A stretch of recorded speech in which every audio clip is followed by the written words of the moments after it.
Hey guys, today's video is something special. It's a head unit that many of you have been asking me to review for quite a while. That is, of course, the DUDU7 head unit from Mekede. This thing is a game changer, and I'm going to show you why now.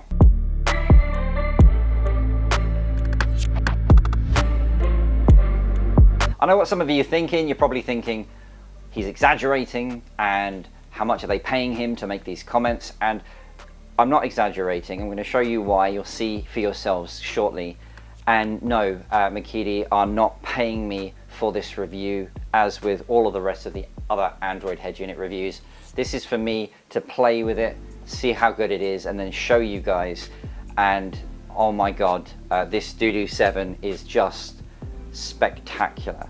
And there are multiple reasons why it is quite amazing. So first of all, it does have the UAS 7870 8-core CPU.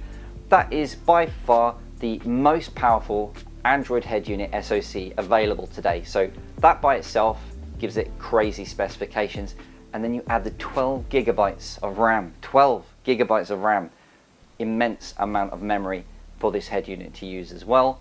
Plus it has 512 gigabytes of internal storage built into it. All of those are much higher than any other Android head unit that I have ever reviewed.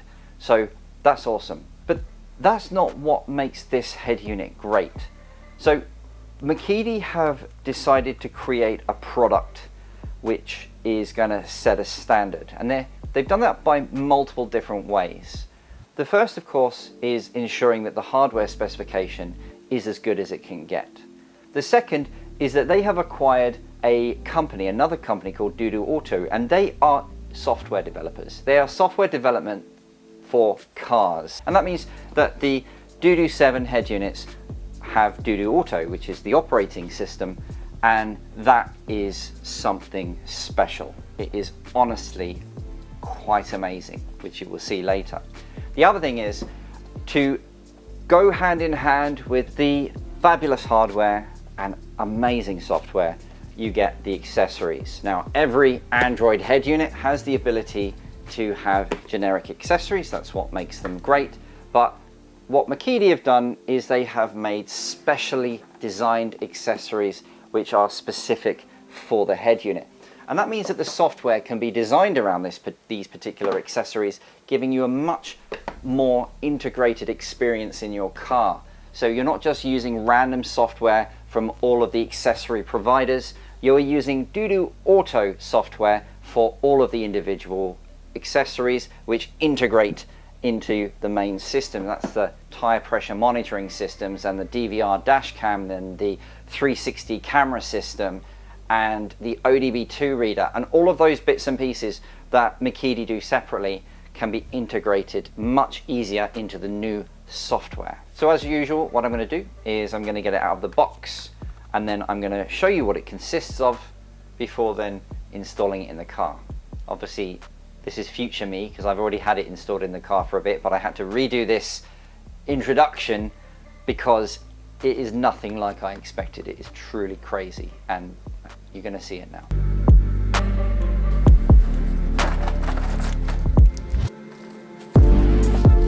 And here it is. So let's have a closer look at this thing. So the front's quite unsuspecting. It just looks like every other Android head unit. Obviously they're designed in this way so that they fit into the dashboard trims for specific cars nice and easily. But that has no relevance on what is actually inside it. If we turn it around though, we start to see some very specific differences with this one, starting with the very shiny raised logo that they've put on here to show you that this is a Duduauto head unit. And then the specifications are listed on the side here, DUDU7. So it's got 12 gigabytes of memory with 512 gigabytes of internal storage, and it is the 360 option. So the 360 cameras work with this one as well. So they're some crazy specifications. Having 12 gigabytes in a head unit is certainly the most that I've ever seen. 8 gigabytes is my previous highest in a Android head unit. And the other thing of note on the back here is this large fan, and that's going to be calling that crazy UAS 7870 SoC. So that's great. We obviously don't want these things overheating. There's actually quite a lot of weight to this, actually, to be honest with you. It is actually quite a heavy thing, and that again kind of shows that there's going to be some quality in this as well, in the design of it. So we have 4G antenna via FACRA, GPS antenna FACRA. We've got a built-in Wi-Fi antenna here. This is the FM antenna input. We have a USB-C. Now this is new for Mekede, so that's fantastic. Coaxial and optical SPDIF digital outputs for those digital, pure digital lossless signals. And then you've got the 3.5 microphone input here for external microphones. The main loom entry point is here, and the other connections are here, which I'm going to show you in just a second. So also in the box we have a GPS antenna, the external microphone, a 4G antenna, a small loom for camera and the camera power. We have a loom which holds the 4G SIM card for permanent data connection if you want one. And then we have the RCA outputs. There's actually 6 of them because we have subwoofer and center, as well as left, right, front and back. So this is actually capable of DTS 5.1 channels of sound. We have the amp trigger wire, and then we have a couple of auxiliary inputs. Then we have 3 USB ports and some screws. And that's pretty much it. So I want to install this with the 360 cameras, which is going to take a little bit of time, but for you it's going to take a few seconds. Let's go and have a look at it now. Now normally I wouldn't do a recording showing the setup of the head units because they're all the same, but this one isn't. So I'm actually going to do a quick recording of what this is doing. So first thing is selecting the language, which is nice and easy, and then it's showing you where to put the GPS and 4G antennas. And so it's specifically saying like you should put it on the vehicle A pillar over here. What I normally do is I stick it in the top of the dashboard, but the fact of the matter is it's telling you recommendations of where to put things, which is fantastic. So we go to the next, and now we're talking about the 4G and the USB ports, and it's showing you that you should put them in the glove box for easy access. And that is a really, really good advice as well for people who are not understanding where they should be putting their USB ports and the 4G SIM card holder. Obviously it's going to be beneficial for them to be accessible in the glove box. So again, that's really good advice. And now it's telling us to look for ground loop noise, and that's that annoying hiss sound or like a buzzing noise that comes from the speakers. So again, it is telling you to make sure that you're doing all of your due diligence to make sure that your signal is good, that your wiring is good, to prevent any undue noise. And now we've got the vehicle Canbus, so it's actually doing this right from the beginning. This is really great. So if I select this, I have a hi world and I am in a Saab. Yeah, there we go, Saab. Okay, confirmed. Let me just see if that worked. Oh, look at that. The door is open on the Saab and it's showing on the screen. And the volume control is working. And you know, these things that you normally have to connect the key wires for, and you need to assign the keys to the particular head unit, none of that was required. This thing sets up Canbus from the very beginning. That is amazing. And here we are with the Mekede DUDU7 installed in my Saab 9-3, ready to go. So let's switch it on and see how long it takes to boot up.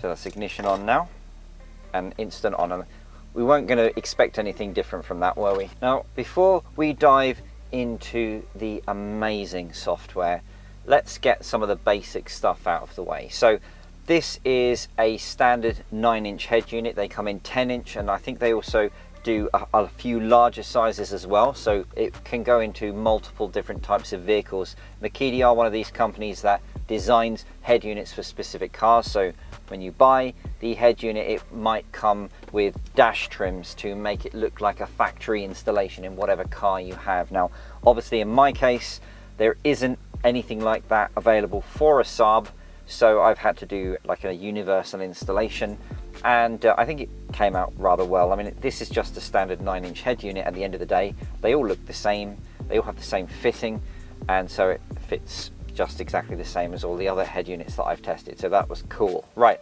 so DUDU7 specifically has a very, very good 2K screen on it. Really, really good contrast. I mean, it is pinpoint sharp from the 2K resolution as well.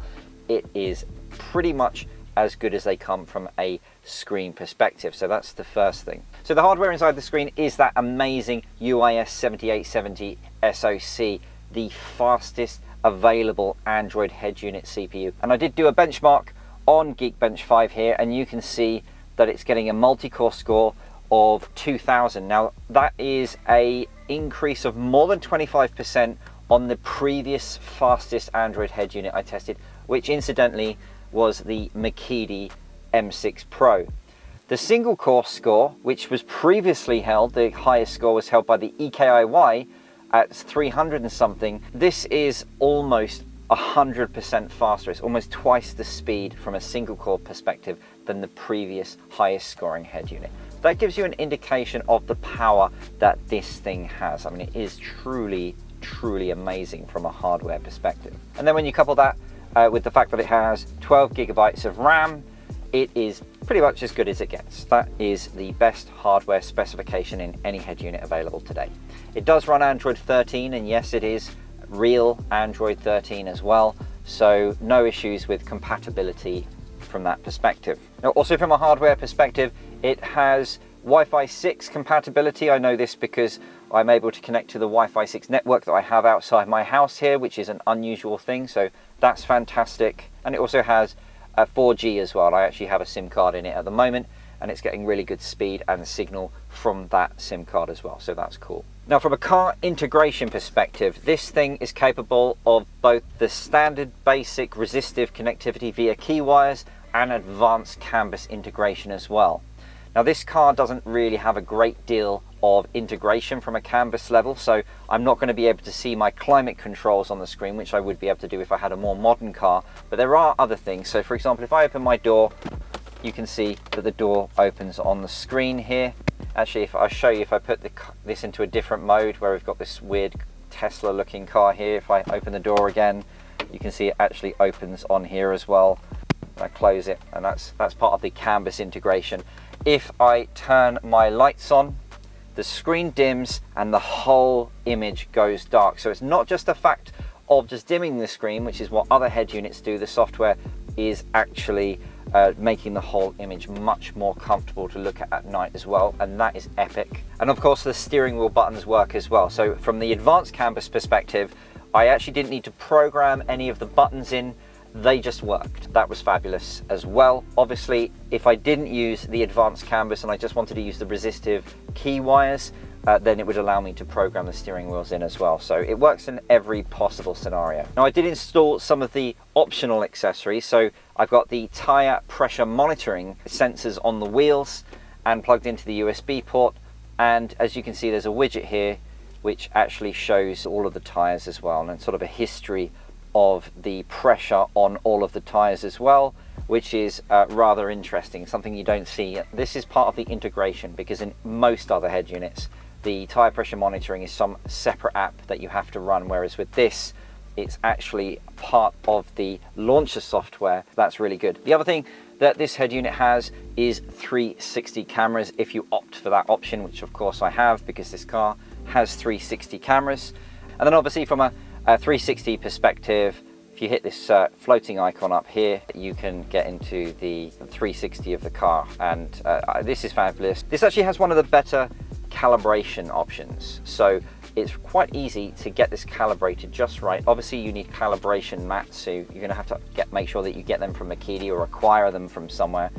I used a set that I already had from a different install, but at the end of the day, it was really easy to set up, and it changes everything. If you have 360 cameras in your car, you can drive along with 360 cameras on. It's just a lovely thing. And obviously stick the car into reverse, and that will bring the 360 cameras up, so you can see how far back you are. You can see that I'm quite close to this fence and this fence from here, and obviously it has the rear view image, so you do get the rear view image as well. The other thing that I installed is the DVR camera, which is this here. So that is mounted on the windscreen and just looking out the front, and you can see that there's this weird line where it's scanning, and that is because it is actually scanning. And as I'm driving down the road, it actually shows me all of the possible obstacles. And it does have some annoying alarms. So if it thinks that you're going to hit something, or if it thinks that you're going over a line, it makes all these beeping noises. I just turned all of those off because they're annoying. But you can keep them on if you wanted. But at the end of the day, it's quite a cool feature. So what I've shown you so far is good. So let me show you the amazing stuff. That's all surrounding the amazingly developed software in this DUDU7 head unit, which is crazy amazing. So at the moment, what you're looking at here is the main launcher software, and it just looks pretty immediately. Straight away you can see it looks really, really good. So you have some widgets down here, which I'll show you in a second. And then you have the main bar down here. The main bar is actually hideable. If you don't want to see it, then you can get rid of it. But if you want it to be there, then it's there. Obviously, if you have your lights on and it's dark, then it goes into dark mode. That looks quite pretty like that as well. Now, up here, you might think that's quite bare, but this is just one of the options that you can have with the launcher. So this is just a desktop background, and I've just put a black Saab on here because that is the car that this is actually installed in at the moment. But you have a few other options. Then there's this option here. Now you've already seen this. This is just some weird looking Tesla type car, but certain things happen with this. If I put the lights on, the lights come on this car as well. Turn the lights off, the lights go off on that car. You've already seen that if I open the door, then the door opens, and the same would happen with the passenger side as well. Also, you have your TPMS stuff up here. There is some other information here as well, like RPM, voltage, water temperature. Those will work if you have the ODB2 adapter, which I don't have. So that's just something that you can have on the screen at all times as well if you want to. Then you have this. This is an animation. So when you're driving, you have a speedometer up here telling you how fast you go. The road sort of races towards you as you're going along. And again, this has some stuff like if you turn your lights on, the lights come on this as well. Turn it off and they go away. So that's pretty cool as well. So far, so good, right? So, you know, you'll have whatever you want to have on the screen. I was told actually by Mekede that they will have some kind of method to change the car in the future. Now, this DUDU software is constantly under development. They are an entire organization owned by Mekede, and this software is going to continue to develop and continue to get better, and that's awesome. You're probably looking at this and thinking, well, that's a bit crap, because, like, you know that one of my favorite widgets is when you sort of have the ability to run an app within the launcher software. That's my, like, literally my favorite widget, and you haven't seen it yet. And this has it, but it has it with an absolutely amazing twist. So for example, if I press this button down here, what it's doing is it's loading Waze up. So that just loaded Waze. So you know we normally do a speed test. Well, it just did it in like a second. That's how quick this thing is. But this is in the image, because we're still on the dashboard. You can still see all your widgets. You can still see the bar and everything. And you have the full version of Waze right there. But then I can hit one of these other buttons. So I've got VFX, this button down here, which is just another app that I like to use, which in this case is Project M Music Visualizer. And again, still got Waze open in that window, but now I've got another window open which has Project M. Two picture-in-picture widgets on that dashboard, and I can do this if I want to. I want a bit more visualization and not very much navigation. I can do that both ways, or I can just go back to having the one app on the screen as well. This is absolutely beautiful. I mean, this alone is so far ahead of anything else that you can put in your car. It's just crazy. I get that the Project M is probably something that you guys are not going to be interested in. So look, how about Spotify? You can have a full version of Spotify up here, and you can have navigation as well. So what we're talking about here is an Android Auto and Apple CarPlay killer. This doesn't need any massively complicated way of opening two apps on the same screen like you generally get with Android head units. It is quite simply very, very easy as well, because you get to choose 3 picture-in-picture apps.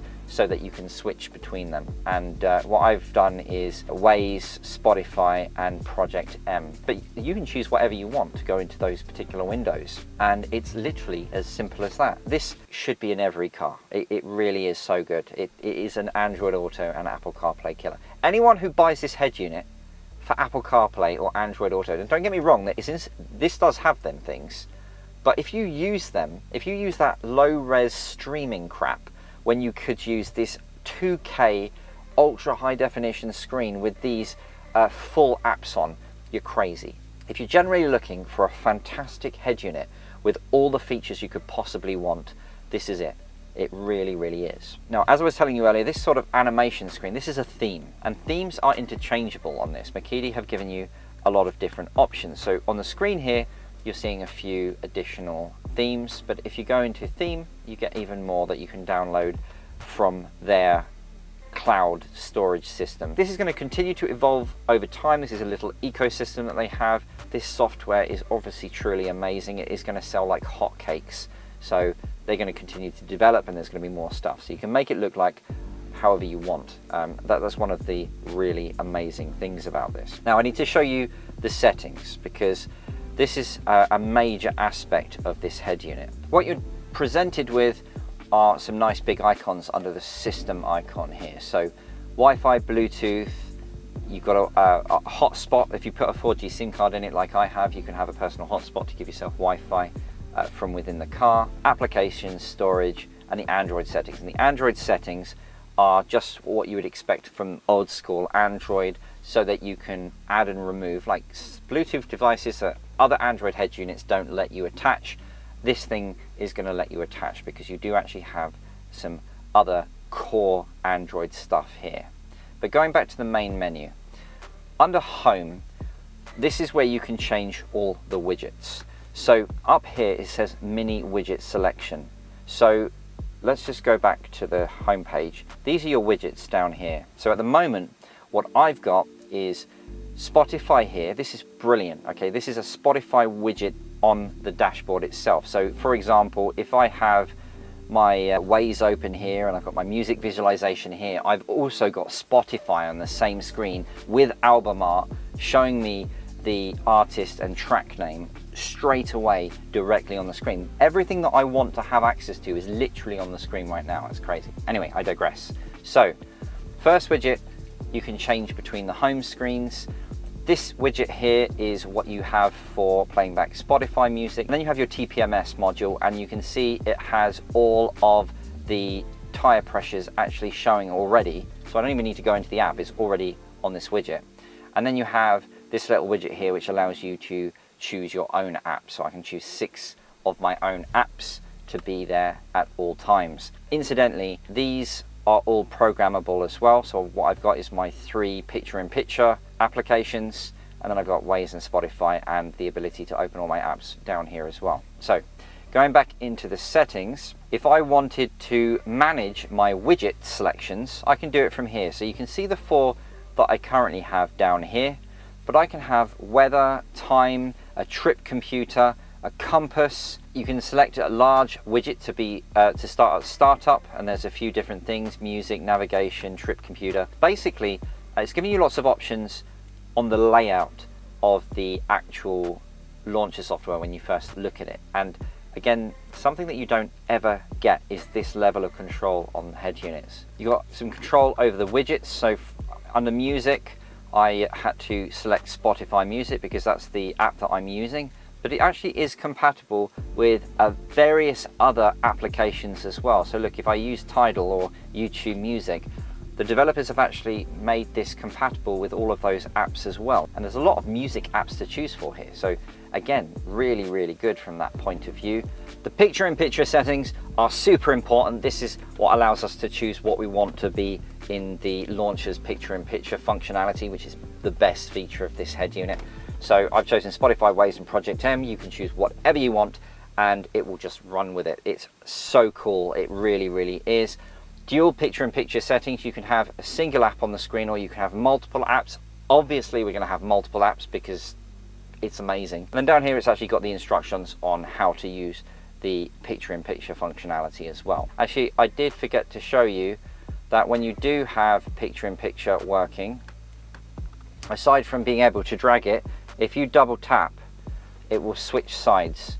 So you can have whatever app you want on the other side, or this side or whatever. So that's pretty cool as well. It's got this whole section on day and night settings where you can choose how it goes into dark mode. You can tell it to go into dark mode at a particular time each day, or you can switch it manually. But I've got mine set to the vehicle light switch here because that just makes everything really easy. You can also change the theme. So based on whether or not you're in night or day, you can have completely different themes.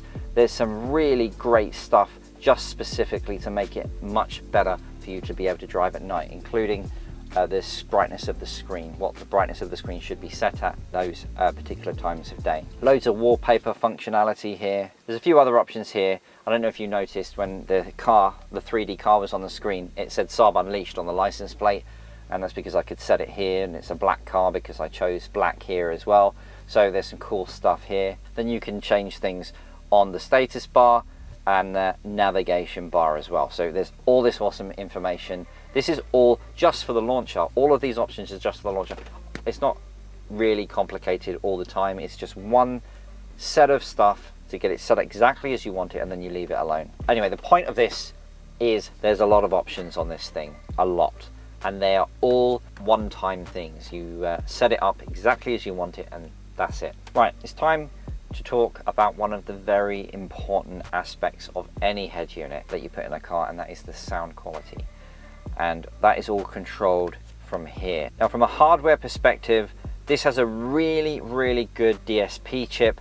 It has a really good amplifier chip, and it also has a couple of op amps, and that means it truly sounds amazing. It's quite hard to explain the kind of sound clarity that comes out of this. It's just truly great. So looking at the settings, you have this kind of animation on the screen here, and you have settings up here, which is kind of some basic settings so that you can control navigation and music separately, and you can create the sort of mix sound. You can stop music completely when you've got navigation, or you can have it mixed as it shows here. There's a few different options here, including adjusting the volume of the speed. Obviously, the faster you get when you're on a freeway or motorway, your tires are making a lot of noise, so maybe you want the head unit to increase the volume during those speeds. That's all accessible here. Now, under equalizer, we have the sound settings here. So this is very simple. These are just different sounds like every other head unit. Rock, pop, classical. It changes the graphic equalizer so that you don't have to. But if you want to do it manually, like obviously I do, you go into value adjustment, and then you get the actual graphic equalizer, and then you have a couple of different pages. So you can swipe to get to the treble and the high frequencies, or you can move to the lower frequencies like this. So this is nice and easy. It allows you to set up the audio exactly as you want, and it's not crazy like some head units have given you so many different frequencies to modify that it becomes very difficult to try to get the sound that you want. I actually found this was quite easy to get exactly as I want. And as I say, it does sound rather good in this car. Now, DTS options are important, and it gives you a kind of surround sound kind of feel with the music and stuff and the content that you're watching in the car. This head unit does actually have 5.1 channels of audio because it does have the center channel RCA as well. Now, I'm just using standard 4.1, front left, front right, rear left, rear right, and the aftermarket sub that's in this car. And then you have the ability to have cinema mode as well. So if you're watching Netflix in the car, not while driving, then you actually will get proper cinematic surround sound from this head unit, and that is really cool. Now, the soundstage gives you standard fade and balance, and then in advanced you have some other frequency control, and this is where the sub controllers as well. So this is where you would control your sub.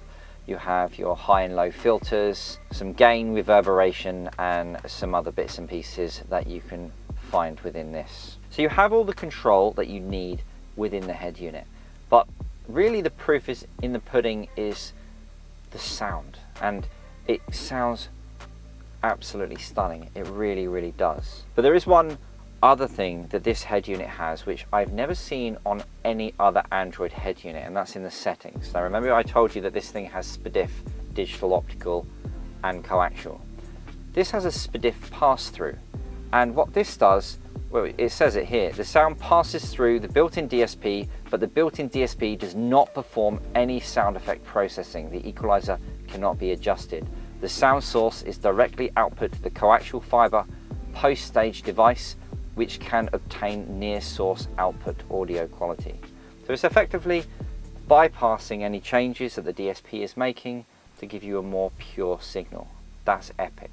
And down here, USB audio output. Now I have in a separate video shown you DSPs which are compatible with Android devices, and this would actually be a fantastic head unit to use for that, because it will output via USB. Now it does say beta, but considering the development that has gone into the rest of this software, I would say that there is quite a large amount of people interested in these kinds of features. So yeah, it's quite crazy. The thing about this head unit is that it just ticks all the boxes. It's just fabulous. The software is just fabulous. The hardware is fabulous. I mean, they just can't go wrong. Everything about it is the best that I've ever seen, and it's probably the best that you've ever seen. So I know that there's some very key head units coming out, but I can't imagine that it's going to be as good as this is. This is just so amazing. I've pretty much gone as far as I can with this video. As you can see, it's got quite dark now. If I've missed anything, and I'm pretty sure I have, just ask in the comments section below. If you like this head unit, if you're impressed by it, if you're not impressed by it, leave a comment in the section below. I am interested to see what you guys think about this, genuinely. The future is going to be quite crazy if this kind of things. I have to say, well done, Mekede, and your team, and your development team, your software development team. Well done. Like, honestly, spectacular. Absolutely spectacular. Well done. And finally, please subscribe to the channel. It takes a lot of time and effort to be doing these reviews, and obviously keep an eye on the channel, because I've got a bunch of other head units that I need to review very soon, and of course some laser projector stuff as well. Really cool tech. Until next time.